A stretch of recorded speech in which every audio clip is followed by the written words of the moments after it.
Hello and welcome to Lost in Sci-Fi and Fantasy. Today we are talking about the Thrawn Ascendancy trilogy. I read this trilogy of books as part of the challenge. It'll work pretty well as an episode because I have a lot I want to talk about in regards to the Thrawn Ascendancy trilogy.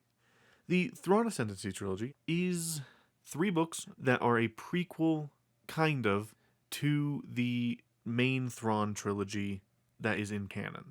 Little history, real quick, might as well. The character of Thrawn was introduced, I believe, in his trilogy of books from the Legends. So the Legends Thrawn trilogy, which I can't remember the titles of at this moment. But those are relatively highly regarded books from the Legends canon, I guess. And it's, as far as I know, they're all really good. I have yet to read them. They're at the end of this challenge for me, so we'll see how it goes. As for the Thrawn trilogy, the canon one, the one that starts with the book Thrawn, I really like it overall, but it wavers in quality. I think that the Thrawn books work really well when they have a very specific dynamic, and they kind of fall apart a little bit when they waver too much from that. And that is the Sherlock Holmes feeling. Because the idea is, in all of these books, Thrawn is never the perspective character. It is always people around Thrawn. And usually, we are always put into perspective of his Watson whenever we're around Thrawn in the book. In the original, it was Captain Pelion. We would usually go from his perspective as Thrawn, went through his little puzzles. In the new canon Thrawn trilogy, we follow in the first book Eli Vanto. In the second book, we follow Vader and Anakin, and for a bit Padme. And then in the third book, it's back to Eli Vanto, and that's about it. And a few other characters. There's a few other characters that work okay, and honestly, they are the best part of the second book. But overall, I really enjoy the first book and the third book, but the second book really dips hard, in my opinion. The first book in that trilogy pertains to, primarily, Thrawn is discovered in his exile and has been brought to the Emperor with Eli acting as a translator. Now, he's only joined the Empire because his family are really good with numbers. So, he's there to basically be a stock taker. He just wants to do inventory. And you know what? Hey, if you're going to join an empire, might as well do a logistics job. It's less horrific to the mind, I guess. But he ends up getting dragged in as translator because he knows Sai-Bissi, a trading language, and thus is dragged around and forced to teach Thrawn basic. So that is why he's dragged along. But then he also becomes essentially Thrawn's right-hand man, and there's some drama that's kind of there, but not really, about Eli being held back, because he stays as an ensign for a very long time until he eventually gets upgraded. But Thrawn was and wasn't purposefully doing that. It's a question as to whether or not he was. Of course, they rise through the ranks and they have a beautiful career in the Empire, the classic Thrawn story. But, of course, there's prejudice and things that he has to fight. But he proves his worth through fighting pirates and shit, and then turning it towards the rebels. Now, this, I believe, is set before his Rebels appearance. Well, of course, it's set before his Rebels appearance, but it also might be set before Rebels in general. He does his rise through the ranks, and then at the end of the book, he sends Eli off into the unknown regions to try and make contact with the Chiss Ascendancy. Because Thrawn's whole mission is to try and see if he can get help from the Empire for the growing threat of the Grisks. And he's just there to kind of vibe it out. His original plan was to be there for a few months, a year tops. That did not pan out so well, because he kept trying to hunt down the rebels and trying to get the Empire on side, because he sees the Empire as kind of their only hope. When he first made contact with they call it lesser space. When he first made contact with them, there was the Republic and there were the Separatists, and he could kind of pick and choose at the time. but he makes contact in the second Thrawn trilogy book with Anakin Skywalker. They go on a bit of a mission, they build up a little bit of a rapport, so his hope was actually to try and get in contact with Anakin Skywalker to get the help that he needs. But with the Republic gone and the Separatists gone, that hope's kind of dwindled. Especially since in the first book, when he meets the Emperor, he is told of Anakin's quote-unquote death, to which he is saddened. But that is what gets him in the door and going through the training. Now, the issue I have with the first trilogy's second book, Thrawn Alliances, is it is split between two time periods, and it keeps jumping back and forth between those time periods. You know, you'll have a chapter that says then and a chapter that says now, where you're jumping back and forth between Thrawn and Anakin's meeting and their little adventure through, what was it called again? Black Spire? The Galaxy's Edge. The Galaxy's Edge planet. But yeah, they're working their way through that. I think it's Batu, maybe? It's one of those. Anyway, they're adventuring through that while simultaneously we're being told of his adventure with Darth Vader pretty much following the same exact path. It gets a bit tedious. And then, of course, we get some Padme here and there. It's relatively meh, to be honest. It could have been much better. I preferred the now sections than I did the then sections, mostly because Anakin's really annoying in it, because he is how Anakin can be a lot, just very annoying. So, yeah, that's why I didn't really like it. Plus, we didn't get to hear anything about what happened to Eli or what was going on with him until like the very end, where some contact is made, I believe, where I believe he gets a call from Admiral Arlani, pretty much saying like, hey, it's time for us to, talk, essentially. Then the third book I remember liking, but I also remember it not having a whole lot of like stuff to bite into. Basically, what they are doing in the third book is fighting off a group of pirates that Thrawn has faced off against before. I believe it is the Vagari. And it's where he's able to team up with Admiral Arlani, reunite with Eli Vanto, and just kind of have a chat. Where Arlani gets very mad and is like, hey, you said you were going to be like a year max. What's going on, man? We kind of need you back. I know what you were trying to do, and I know what overall this whole exile thing was about, but seriously, dude, you have to see about coming home. And he's like, look, right now, keeping Eli with you is probably the best we can do at this moment. I would love to come back, but it's just not in the cards at the moment. I have to really deal with this like rebel thing. I made a promise, so I need to see it through. And hey, once the rebels are done and the Empire's united, they should be more willing to maybe help us. We'll see. But anywho, that's what that trilogy is. It kind of just ends on a bit of a flop, but that's because we had Rebels still going on, so they couldn't do anything really definitive, and then he just fucking disappeared, which makes me feel so sad.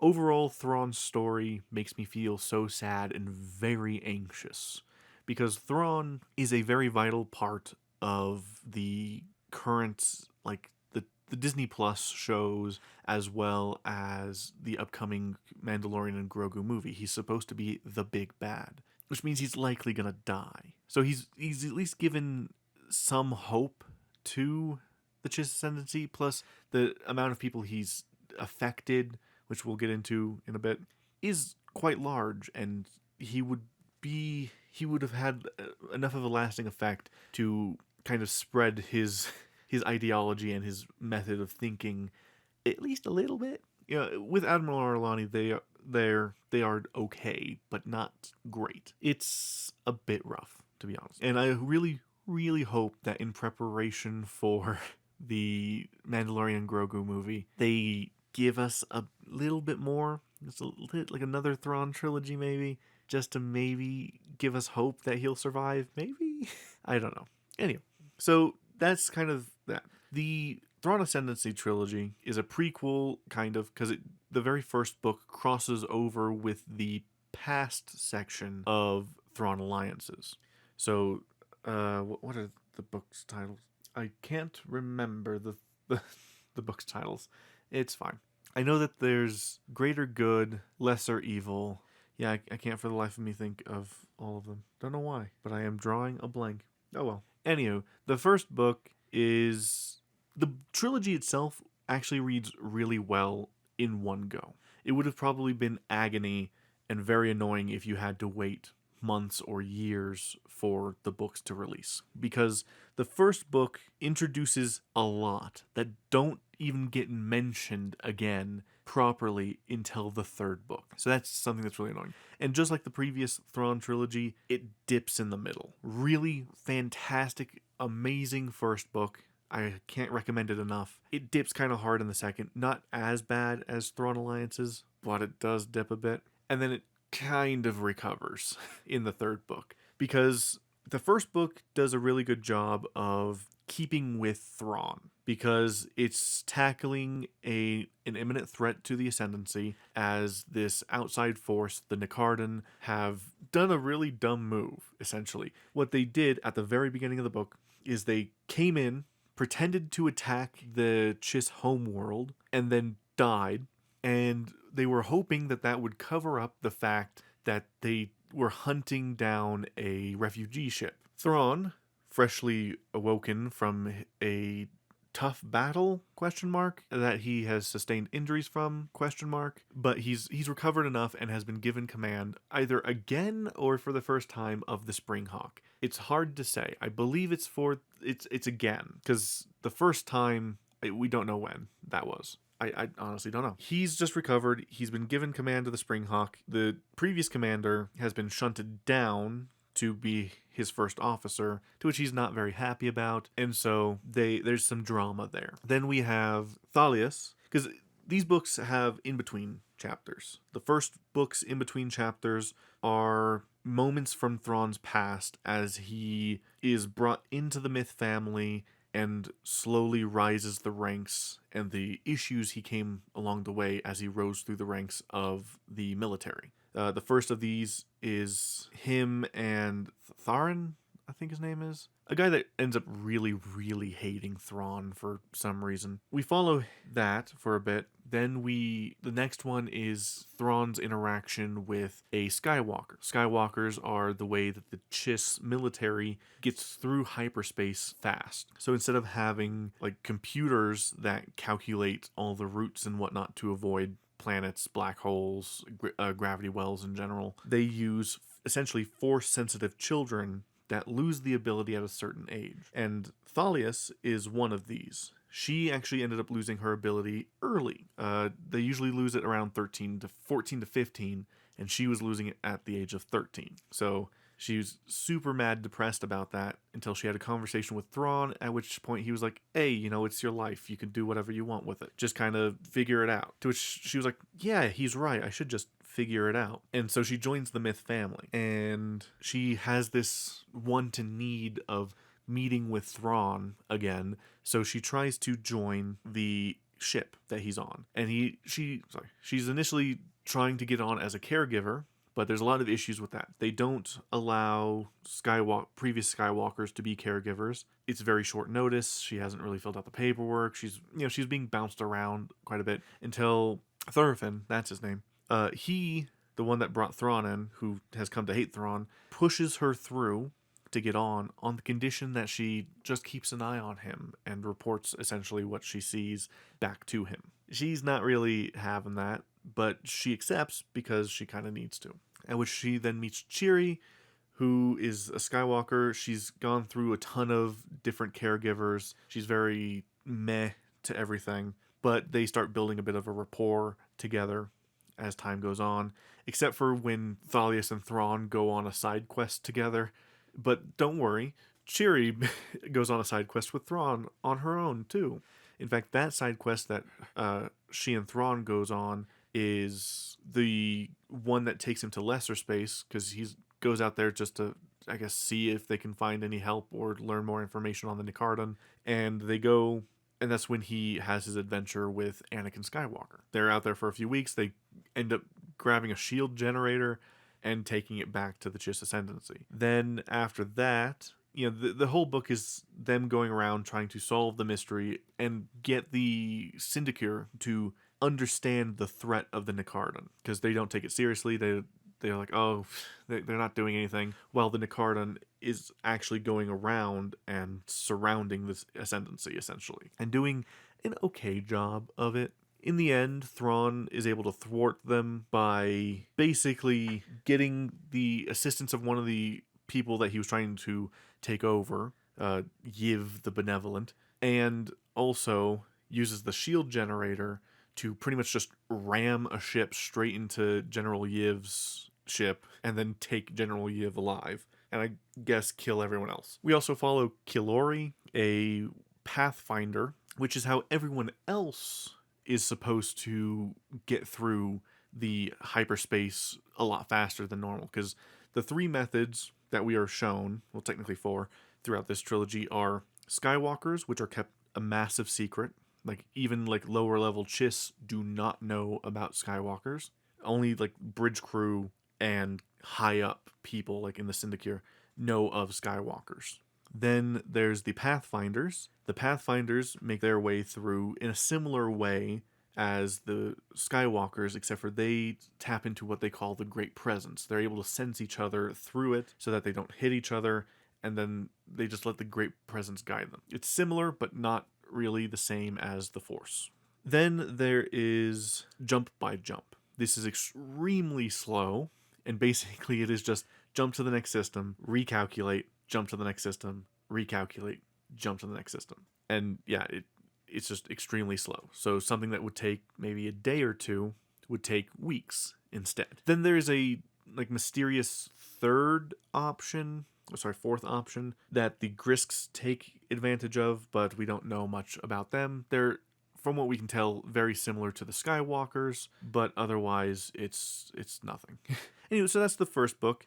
I really like it because of the fact that it gives us a lot of Thrawn interacting with other people, and it shows his relationship with his allies, Arlani, General Bakiv, and whatnot. These are like the foundations of Thrawn, is that he has a support system that helps him navigate the prickly things that he can't himself navigate. It is a flaw that he recognizes, that he is really shit at politics, but he is quite astoundingly good at tactics and warfare. Now, this is also the book that brings up the massive question of, does Timothy Zahn not like romance? My best guess is yes, because he's able to write some insanely good chemistry, but boy howdy does he not take advantage of it at all. Because, for example, we have in this book specifically Arlani and Thrawn. They have chemistry out the wazoo. They look out for each other, they help each other, and like they emulate each other. They, Thrawn will take some of her tactics and she'll take a lot of his tactics, and they'll help each other in as many ways as they can. Like, she helps him through the academy and stands up for him at every possible opportunity, like when he is brought before a council and tried for potentially cheating on a test that can't be replicated, because the tests are like the scenario is set up in one way for that one time, so it can't be redone. But they suspect him of cheating, so Arlani calls in Bakiv, who is like, well, fuck it, let's do it live. And they do a live test of what Thrawn was able to accomplish, and he's able to successfully do it, and he replicates it. So I don't know why Timothy Zahn strays away from it, possibly because he doesn't want you to be devastatingly sad when Thrawn inevitably dies. As it is, like, you root for Thrawn. Thrawn is, you root for him and his allies, and my biggest hope at the end is that they're going to be able to talk Thrawn down and just be like, hey man, the whole reason you were here is gone, so just walk away, man. Go back home. Like, if you want, we can send some people to help you, but go back home, man. That's my hope, but I doubt it, because it would take a lot of context that isn't put into the shows at all, and it makes me sad. Anywho, other things that pop in here in this book, there is Samacro, who was the person who was commanding the Springhawk, but was downgraded when Thrawn took over. He heavily suspects Thalius of being a spy. He's technically correct, but she is completely 100% loyal to Thrawn, and when pressed by Thurfinn to, give him the information, she says, no, fuck you, and to secure my position in this family, I'm going to go ahead and take the trials.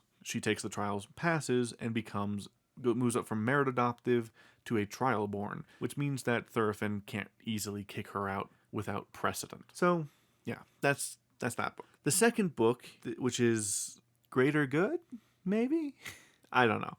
I can't remember. It is... So the first book focuses a lot on tactics and warfare. The second book kind of has a little bit of tactics and warfare, but mostly focuses on politics. Because the big bad for this one is the Agbui. Yeah, specifically one named Haplif the Agbui. Now, he is hired by Jixtus, a character that is introduced at the very end of the first book. They are at a planet that is being rocked by a civil war that the Agbui instigated. And Jixtus gives him the next target of the Chiss, because the Chiss just fucked up General Yiv. It's time to start working them down. Now, interesting, but also kind of bleh, because the entirety of the Memories chapters, which is the in-between chapters that the first book's used so well, and the third book uses really well, but this one uses it just to show how the Agbui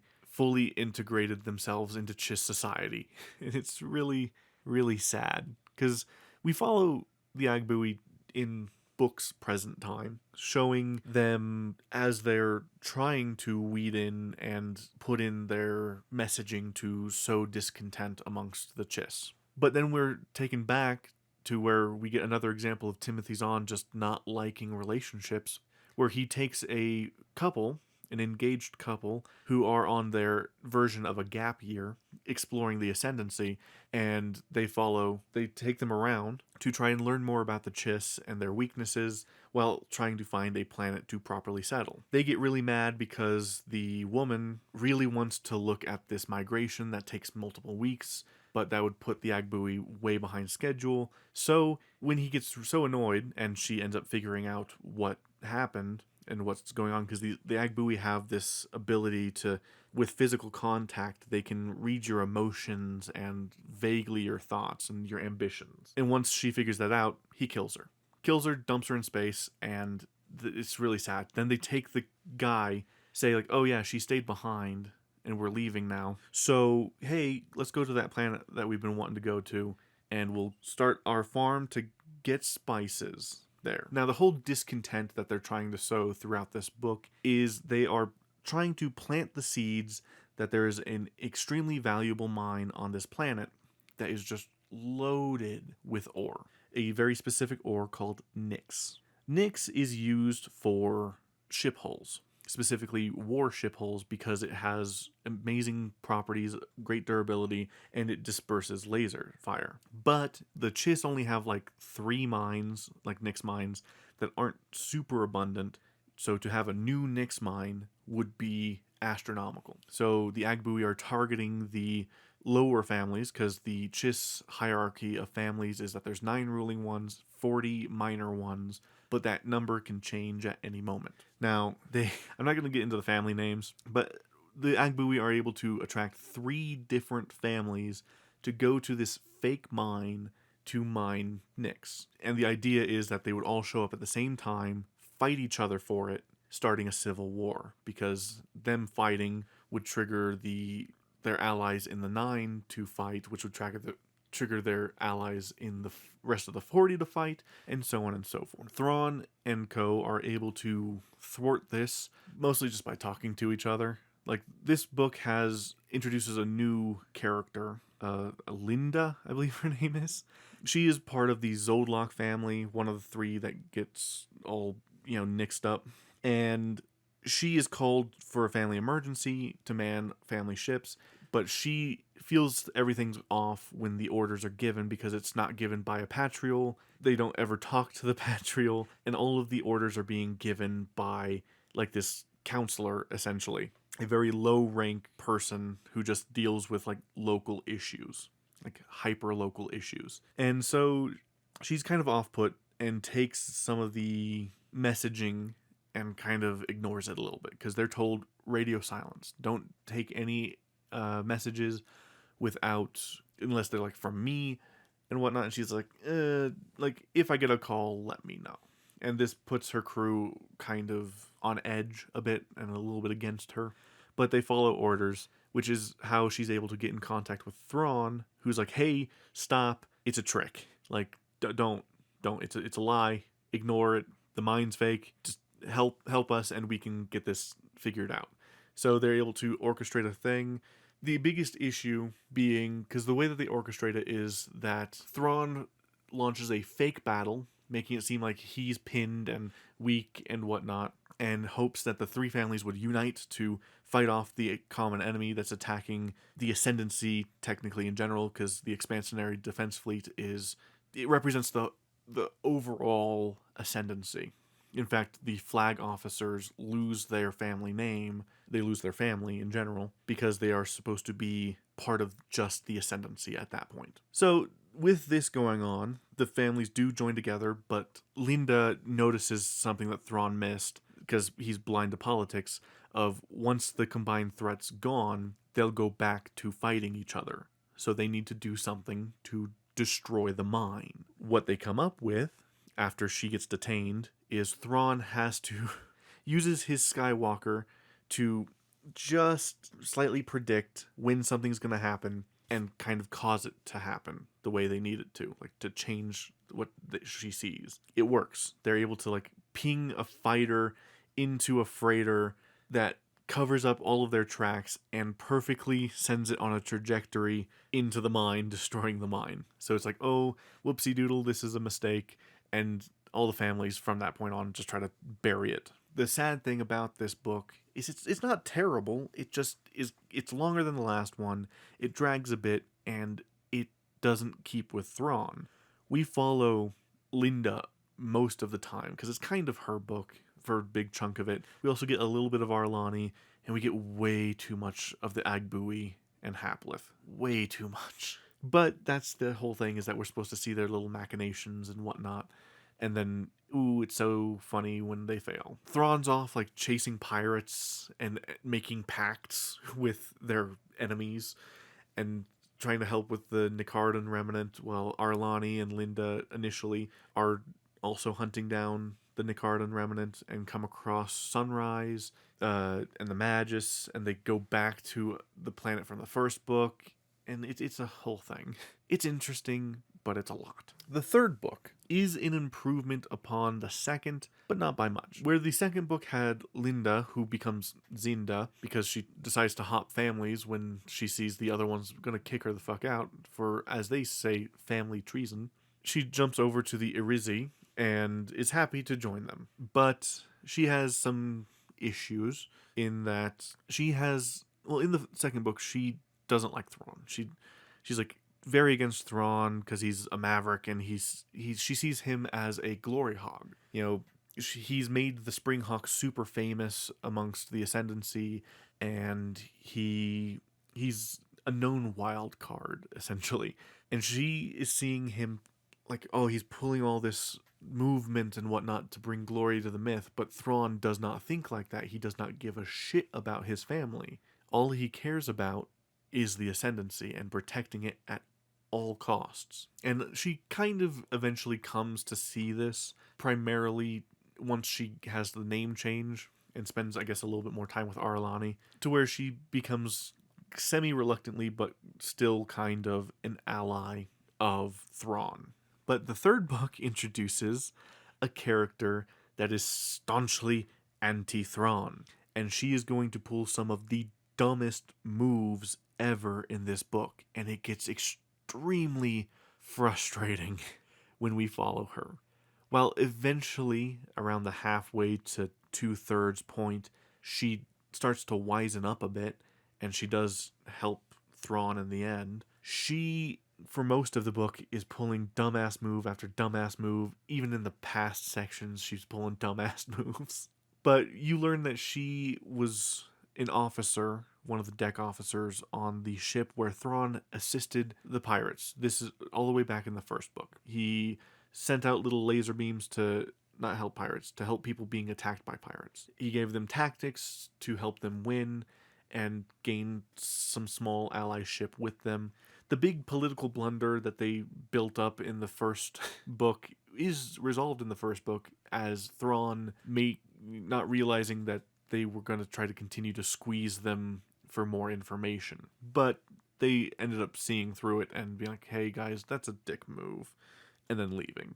This book does do memories better than the second book. The memories in this book are full of closure, because most of the questions that they brought up in the first book were, what happened to the guy that was like Thrawn's political ally initially? Because the first book talks heavily about the guy's death and how everyone blames Thrawn for it and is very sad about it. Then we have the second thing of Thrawn's name. In the past segments in the first book and a good chunk of this third book, his name is Mithra Nuru, but whenever his name is brought up in the present, it's Mithra Nuru Odo. So we have to, like, you brought up the question of how does he get the Odo tagged on to the end of his name. We see how he gets the myth part, because that's, you know, him coming into the myth family.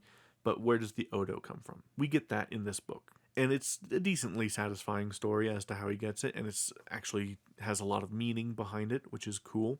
But yeah, it was a lot of mysteries brought up in the first and resolved in the third. Nice. And it also seemingly connects, and I believe so did the injury that he sustained, because the only thing that we never got confirmation of or an answer to was the injury that Thrawn was recovering from when he was fighting pirates at some point. My best guess is that the book Outbound Flight happened and is soft canon at this point, as it is mostly legends, but bits and pieces of it are being pulled and integrated into canon. Because Thurifin's death, not Thurifin, actually maybe it's Thurifin, maybe I'm mixing up names. I can't remember who's who, because a lot of the names look very similar.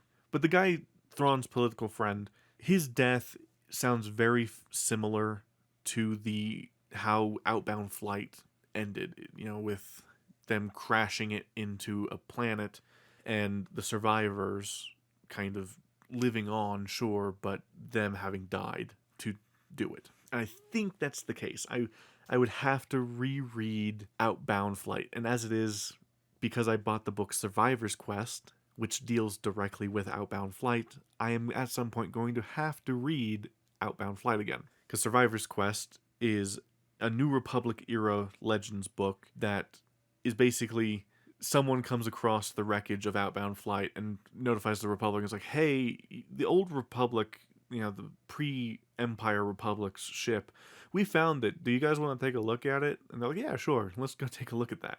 And that's kind of what they're looking through. It's odd, because I believe in that book Thrawn's not necessarily a bad guy, but yeah, I can't fully remember. I'd have to reread it again.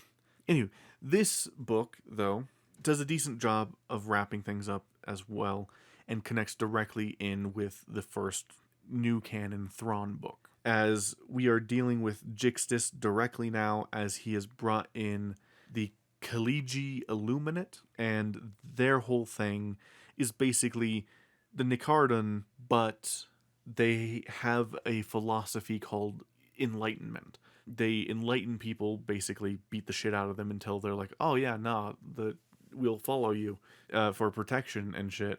And the Grisks are just using them as, I don't know, fodder.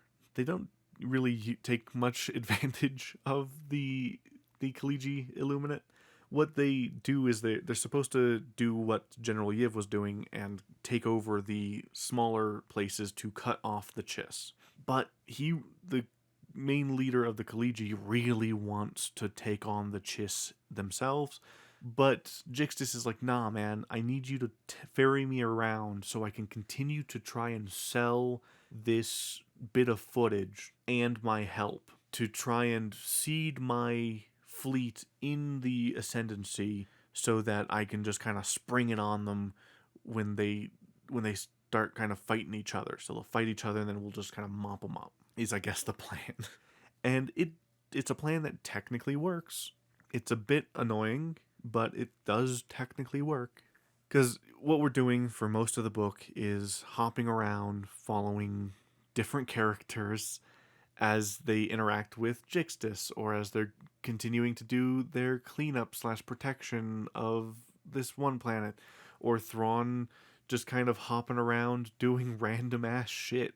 That's another, like, the same issue I had with the second book of it not focusing enough on what Thrawn's doing or how he's actively working on the fucking plot, but it focuses on all these other characters and what they're doing, and focuses a little too much on the villain and fucking Kilori, who's just kind of hanging around and popping up in weird ass places. I mean, there is an interesting bit because Thrawn does essentially semi-defect, and this leads to the big climax of the book as he abandons his ship, has them go back on their own, and hangs out with aliens and helps them out with some shit to help try and get the Magus back to her home, because that's a whole thing that happened in the second book where they got a woman named the Magus who's super force connected, and she's able to kind of merge thought with Cheery and tries to take over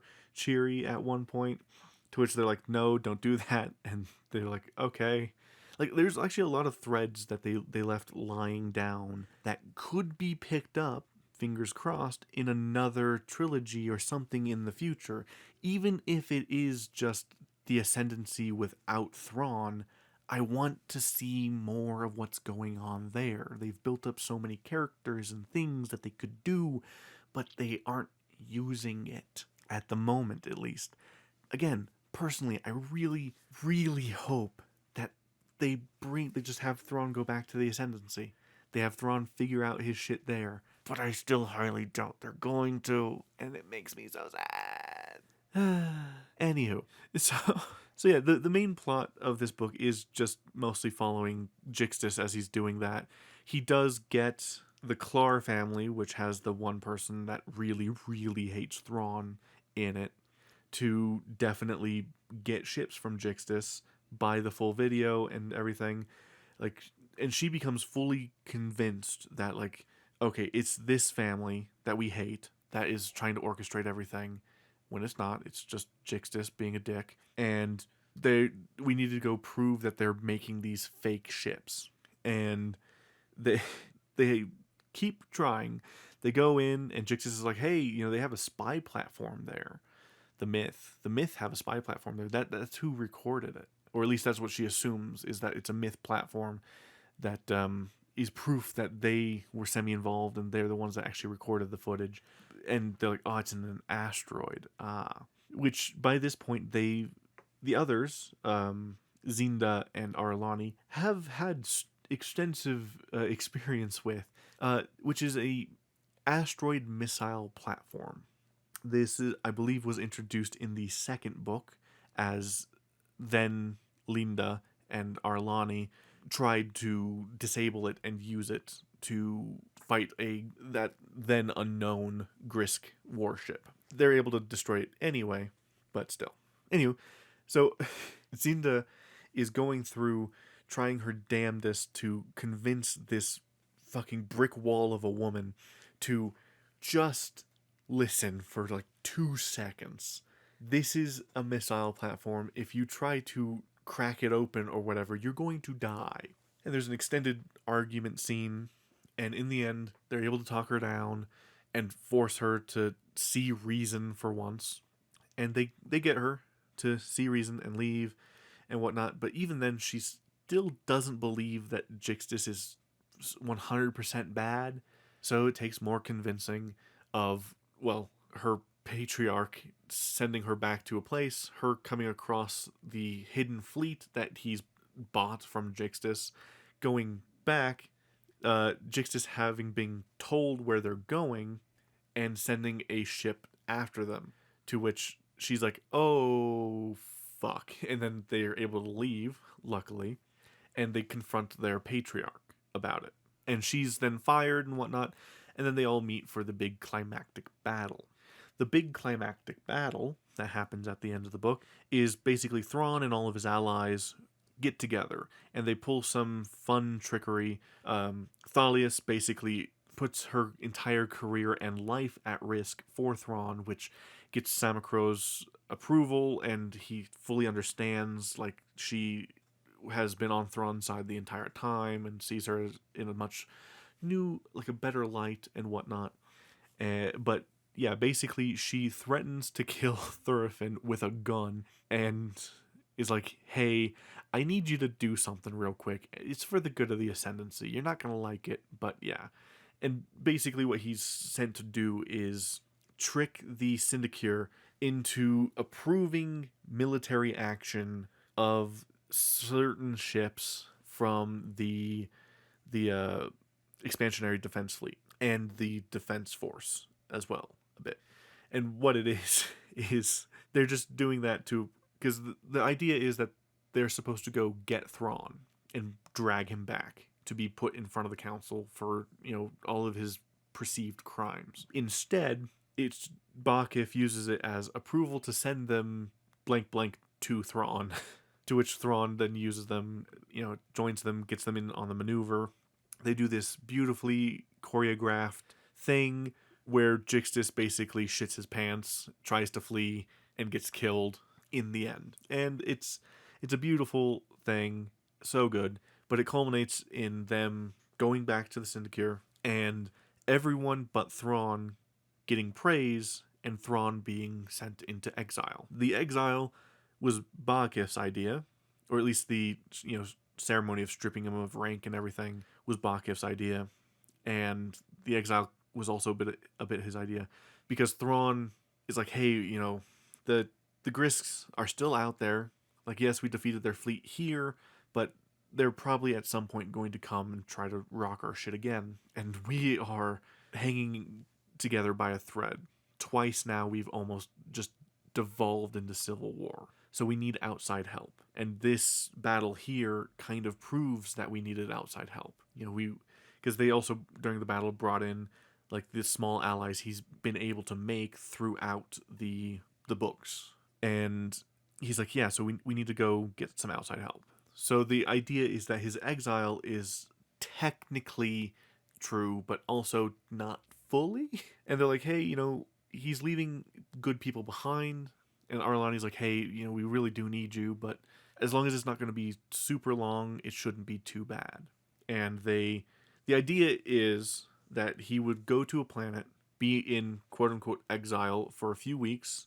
If the Empire, which they now know of, does not make contact in that time period, they move on to the next planet and repeat. So on and so forth, however long it takes to stumble into the Empire, which then leads directly into the plot of Thrawn. And this is cool and all, but again brings up all those questions and whatnot.